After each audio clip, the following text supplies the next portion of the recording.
And the race is on. Diamond Magic from the outside. Cool Reception. Jigsaw Star moving up by the rally Sharp Cookie. And alongside is the Real Thing Royal Family.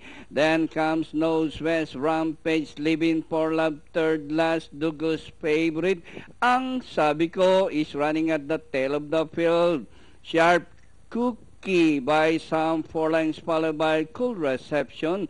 Jigsaw Star running in third by Darrell alongside his Diamond Magic. The Real Thing is racing in fifth from the outside by Darrell. 6 Royal Family. Rampage Nose West Living for Love still.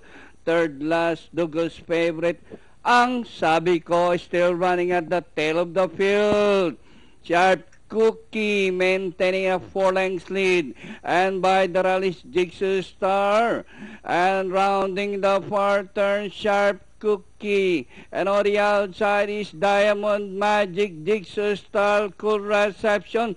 The Real Thing is racing and taking the 4th spot and still moving up. Sharp Cookie by some 2 lengths, followed now by Diamond Magic, Jigsaw Star.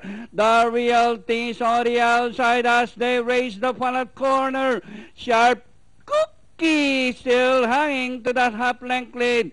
Diamond Magic is running in second. The Real Thing, Jigsaw Star, Cool Reception. And nearing the finish line, Sharp Cookie is still leading, this time by about 4 lengths. And finally, number 1, Sharp Cookie, Diamond Magic, Jigsaw Star, The Real Thing, and Cool Reception.